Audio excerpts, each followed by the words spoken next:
कापून टाकणार. बरोबर आहे. एक वेळी असं होणार, नंतर कुठेही कोणी पोरगीच्या कोणीही महिलांचा बलात्कार होणार नाही, कारण त्या महिलांना त्याने शिक्षा दिली आहे म्हणून. तुम्हाला माहित आहे का तुम्ही रॅली काढणार, तुम्हाला माहित आहे का ते त्याला शिक्षा देणार, त्याला फाशी होणार. हे तिसऱ्या वेळी त्यांनी केलेलं आहे, पहिल्यांदा तर नाही केलेलं आहे. पहिल्यांदा केलेलं आहे तर तुम्ही त्या सांगा. इच्छुक की ऑनलाईन टॉय भेटतात ते तुम्ही मागवून घ्या, आणि त्याच्यानेही जर तुमचं मन संतोष होत नसेल तर मग त्याची दवा आमच्याकडे आहे, आम्ही कापून टाकू तुमच्या. मग बलात्काराला शिक्षा कशी? फक्त फाशी, फक्त फाशी. बलात्काराला शिक्षा कशी? फक्त फाशी, फक्त फाशी. बलात्काराला शिक्षा कशी? फक्त फाशी, फक्त फाशी. महिलाओं की रक्षा कौन करेगा? हम करेंगे, हम करेंगे. महिलाओं की रक्षा कौन करेगा? हम करेंगे. महिलांचा थांबली पाहिजे. बॅनरचे जे कार्यकर्ते आहेत ना, त्यांनी समोर तोंड करून बॅनर. आज आपण 26 जानेवारी प्रजासत्ताक दिनाच्या दिवशी ज्या नराधमाने ह्या 7 वर्षाच्या चिमुकलीवर जो काही अत्याचार अन्याय केलेला आहे, त्यासाठी आपण इथे सर्वजण जमले आहोत. आपले पूर्ण सर्व आपला समाज, आदिवासी एकता परिषद, त्याचे कार्यकर्ते आणि इतर सर्व समाज, जास्त करून महिला आणि लहान मुलं, शाळेची मुलं, म्हणजे किती क्रूर कार्य त्यांनी केलेलं आहे की जी लहान मुलं आहेत त्यांना सुद्धा हा राग भरलेला आहे. लहान मुली आहेत आपल्यासोबत, त्यांनी खूप मोठ्या जोशात घोषणा केलेल्या आहेत. ह्याचा अर्थ की खूप वाईट गोष्ट त्यांनी कृत्य केलेलं आहे. आणि त्याच्यासाठी आपण आदिवासी एकता परिषद आणि सर्व समाजाच्या वतीने निषेध मोर्चा आणि डहाणू बंदची हाक दिली होती. त्यासाठी आपण इथे सर्वजण जमले आहोत. आणि हा जो नराधम आहे, ह्या नराधमाला आपण फाशीची शिक्षा द्यायलाच पाहिजे ना, द्यायलाच पाहिजे की नाही? ज्याने हा कृत्य केलेला आहे ह्या नराधमाला फाशीची शिक्षा झालीच पाहिजे. फाशीची शिक्षा झालीच पाहिजे. जायचो, परंतु आजची परिस्थिती इतकी खालावलेली आहे की आपल्या बाजूच्या स्वतःच्या काकांवर सुद्धा विश्वास राहिलेला नाही राहिलेला ना. आपण मुलं बाळा कुणाच्या भरोशावर सोडून जायचं, कुठे जायचं, कसं जायचं, अजिबात.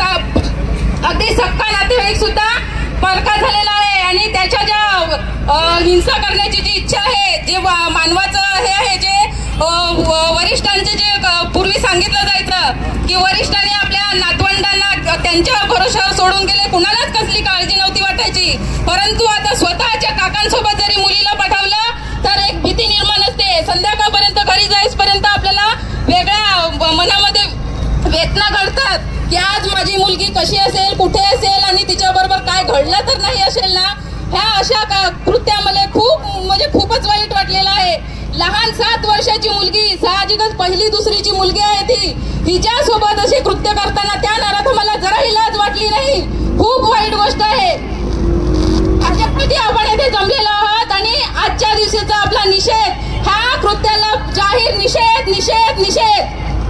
इच्छुक की ऑनलाईन टॉय भेटतात ते तुम्ही मागवून घ्या, आणि त्याच्यानेही जर तुमचं मन संतोष होत नसेल तर मग त्याची दवा आमच्याकडे आहे, आम्ही कापून टाकू तुमच्या. मग माझं नाव विपुल पटेल आहे, यशोधन पाटील आमचा तालुकाध्यक्ष आहे. या मोर्चामध्ये मी कुठल्याही पक्षाकडनं किंवा समाजाकडनं मी तुमच्या सोबत बोलायला आलेलो नाही. मी एक सर्वसामान्य जनता, जे लहान मुलीवर अत्याचार झालाय त्यासाठी मी ह्या तुमच्याकडे आलेलो आहे. आणि 8 वर्षाची मुलीवर जे लैंगिक अत्याचार झालेले आहे त्याचा मी जाहीरपणे निषेध करतो.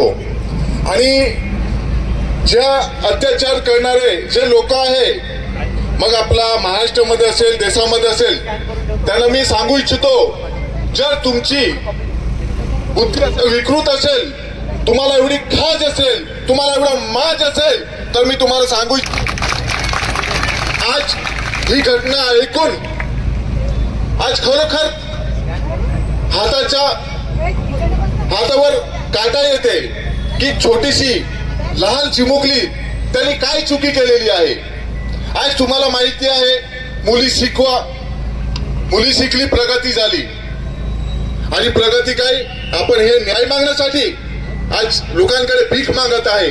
आज सरकारकडनं मी विनंती करत आहे, जर तुम्ही असे अत्याचार करण्यावर जर कठोर कारवाई केली नाही किंवा कुठलाही जर तुम्ही याच्यावर नवीन कायदा आणला नाही तर पोलीस तर त्यांचं काम करतच असते आणि ह्या जे घटना घडलेली आहे त्याची चौकशी आणि त्यांना न्याय पोलीस देणारच आहे, आम्हाला पूर्ण विश्वास आहे.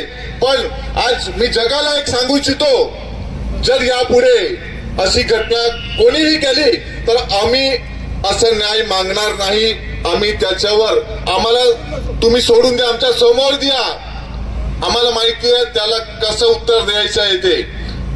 जर अशा व्यक्तीने जर परत केलं तर आपण मोर्चा काढून काही भेटणार नाही मिळत. किती वेळा आपण लोकांकडे भीक मागायची.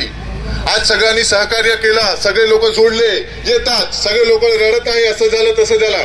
पण जर यापुढे असा कोणी घटना जर केली तर आपण त्याला सोडायचं नाही. मग जे होईल ते बघून घेऊ. आणि मी जास्त बोलत नाही, सगळ्यांनी ह्या मोर्चामध्ये सहकार्य केलं. आज आमची आई बहीण आज जातीपात बघून कोणी जो अत्याचार करत नाही, त्यांची वृत्ती तशी असेल, मानसिकता तशी असेल, त्यांचं संतुलन बिघडलं असेल म्हणून आज कोणावरही ते अशी घटना जर कोणी करत असेल तर आपण जाहीरपणे निषेध करतो आणि इथे सांगतो, जय हिंद, जय महाराष्ट्र, जय जोहार.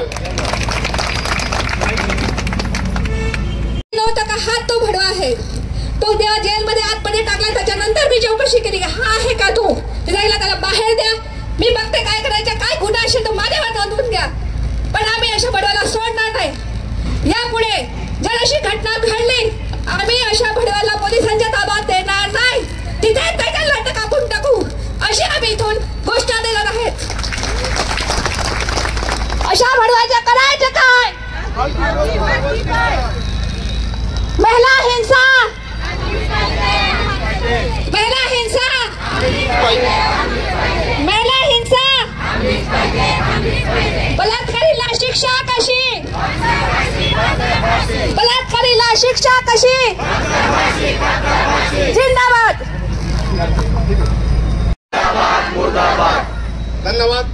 आपण सगळे इथे आले, पोलिसांचा सहकार्य, आपल्या समाज बांधव सगळ्यांना सहकार मानतो, धन्यवाद देतो आणि माझे 2 शब्द संबोधतो. धन्यवाद. मंदिरात गेली ही फार नाही लांबची गोष्ट नाही, मला वाटतं 4-5 महिने झालेले. त्या शांतीसाठी तिथे गेली तर तिथले जे नराधाम आहेत पुजारी, हा ती दिवसभर बसून राहिली, तिच्या एकटेपणाचा फायदा उचलला. त्या तिघा पुजाऱ्यांनी, मी कोणा समाजाचं नाव घेत नाही, त्या तिघा पुजाऱ्यांच्या हरामखोरांनी त्या महिलेवर बलात्कार केला, मंदिरामध्ये बलात्कार केला. आम्ही जे पवित्र गोष्ट समजतो ते पवित्र राहिलेलं नाही. आम्ही कोणाकडून अपेक्षा करणार आहोत? काय अपेक्षा करणार? तुम्ही कोणाकडून अपेक्षा करणार आहात? आणि म्हणून आजूबाजूला घटना घडताय त्याच्याबद्दल आपण चिंता व्यक्त केली पाहिजे आणि एकमेकांना सहकार्य केलं पाहिजे.